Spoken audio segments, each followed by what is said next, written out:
అందరికీ జై సేవ. నేను మంగం విశ్యాంరావు, జంగుబాయి ఛానల్. కోయ వంశులు గోండులు అంటే గోండవాన భూభాగంలో పరెండెకడ కోయపేన్కు అని పిలుస్తుంటారు. ఆ పరెండెకడ కోయపేన్కు జన్మనిచ్చినటువంటి తల్లి ఎవరనేది గోండులలో అనేక పాటల రూపంలో వారు పాటలు పాడతారు. అయితే పరెండెకడ కోయపేన్లకు జన్మనిచ్చినటువంటి తల్లిగా వారు అవలు కాలికంకలిని పిలుస్తారు. కాలికంకలినే తమ యొక్క తల్లిగా అంటే పరెండెకడ కోయపేన్కులకు జన్మనిచ్చిందని వారు భావిస్తారు గోండులు. అయితే కాలికంకలికి జన్మకు సంబంధించినటువంటి ఒక ఆశ్చర్యకరమైనటువంటి పురాణ కథ కోయ వంశీయులు గోండు సముదాయాలలో ప్రబలంగా ఉన్నది. అయితే దాని ప్రకారము సోనాదేవి ఆమె అంటే ప్రెగ్నెంట్ ఉంటుంది. ప్రెగ్నెంట్ ఉన్నప్పుడు ఆమె కొడవరి వనస్పతి ఆకుల కూరను తినాలనేటటువంటి కోరిక బలంగా తీవ్రమైన కోరిక ఆమెకి కలిగింది. మరి ఈ కొడవరి ఆకులను తినాలంటే ఏం చేయాలని ఆమె చాలా తీవ్రంగా ఆలోచించినప్పుడు తన భర్త అయినటువంటి జుగద్రావుడ్ అంటే జుగద్రావుడికి తన యొక్క కోరికను చెప్పింది. రాజు అయినటువంటి జుగద్రావుడికి ఆమె చెప్పింది. యద్మాల్పూరి మనం పద్మాల్పూరి అంటే ఇక్కడ గోదావరి దగ్గర ఉన్నది. అది గోండు రాజులకు సంబంధించినటువంటి కోట. అయితే ఇలా తీవ్రమైన కోరిక కలిగినప్పుడు నదీ ప్రవాహాల ఒడ్డున ఈ మొలుస్తుంది ఈ కొడవరి అనే పేరు గల కూరగాయలు ఏదైతే కలౌరి చెట్టు ఏదైతే ఉందో మొక్క కొడవరి అని ఆకులను గోండిలో కలింగ అని పిలుస్తారు.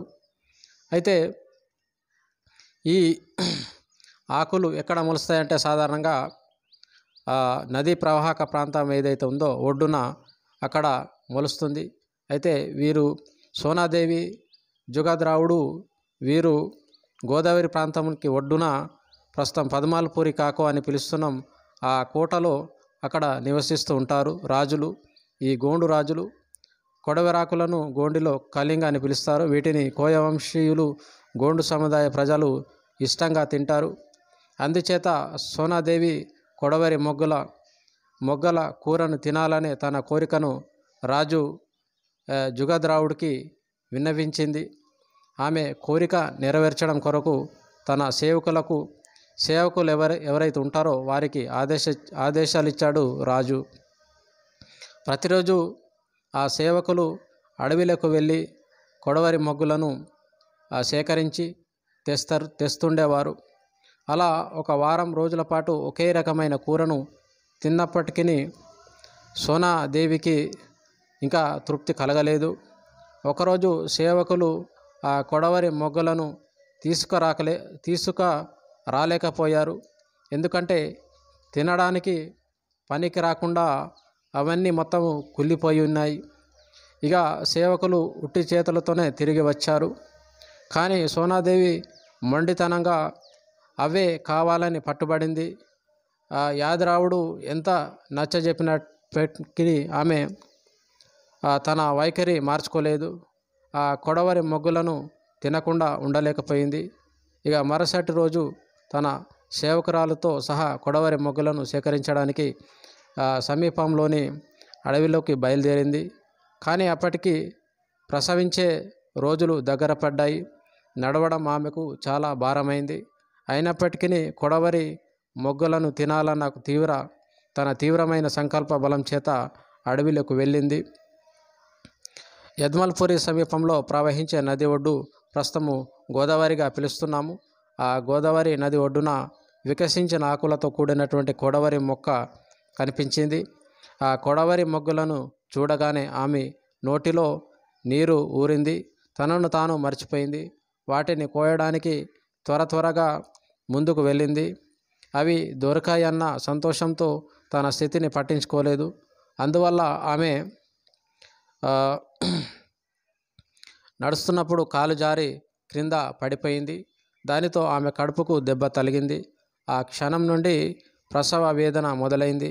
విపరీతమైన నొప్పి ఉన్నందున కేకలు వేయసాగింది. ఆ దృశ్యాన్ని చూసిన ఆమె సేవకురాళ్ళు పరిగెత్తి వచ్చి ఆమెను నేలపై కూర్చోబెట్టారు. ఆ కొడవరి మొగ్గలను కొమ్మలను తెంచి నేలపై పరిచి వాటి మీద సోనాదేవిని పడుకోబెట్టారు. సరిగా అదే సమయంలో వాతావరణంలో ఆశ్చర్యకరమైన మార్పులు సంభవించాయి. అకస్మాత్తుగా ఆకాశం మొత్తము నల్లని మేఘాలు ఆవరించాయి. ఉరుములు, మెరుపులు మొరసాయి. బలమైన గాలి వీయడం చేత వాతావరణం భయంకరంగా మారింది. భరించలేని ప్రసవ వేదనతో ఉన్న సోనాదేవిని రాజమందిరానికి ఎలా తీసుకెళ్లాలన్న సమస్య తలెత్తింది. వెంటనే రాజమందిరం నుండి రథాన్ని తీసుకురావడానికి ఒక మనిషిని పంపించారు. అదే సమయంలో మెట్లు గొలిపే పిడుగు పడింది. ఆ కాంతిచే కళ్ళకు చీకటి ఆవరించింది. పెద్ద శబ్దం వల్ల చెవులు వినికిడిని కోల్పోయాయి. దిక్కులన్నీ పిక్కటిల్లలా గట్టిగా సోనాదేవి అరిచింది. ఆమెకు ఒక అందమైన అమ్మాయి జన్మించింది.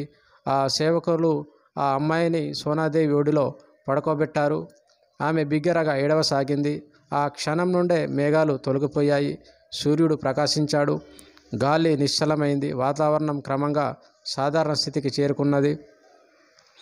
రథం కోసం వెళ్ళినటువంటి సేవకులు రాజమందిరం నుండి రథాన్ని తీసుకువచ్చారు. దానిలో తల్లి బిడ్డలను కూర్చోబెట్టుకొని రాజమందిరంలోకి తీసుకొని పోయారు.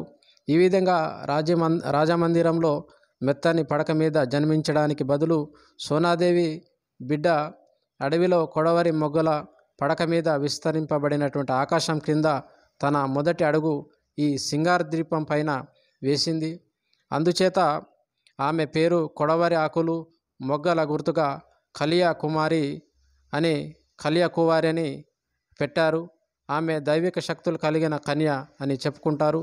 ఆమె జన్మించినప్పుడు నేరుగా సూర్యకిరణాలు ఆమెపై పడకుండా ప్రకృతి కొన్ని మేఘాలతో నీడనిస్తూ సూర్యునికి అడ్డుగా నిలిచాయి. పిడుగులు గర్జన చేస్తున్నప్పుడు ఆమె జన్మనిచ్చింది. అందుచేత ప్రకృతి యొక్క శక్తియే సాక్షాత్తు అతని కోటలో జన్మించింది, అంటే పద్మల్పురి కోటలో జన్మించింది.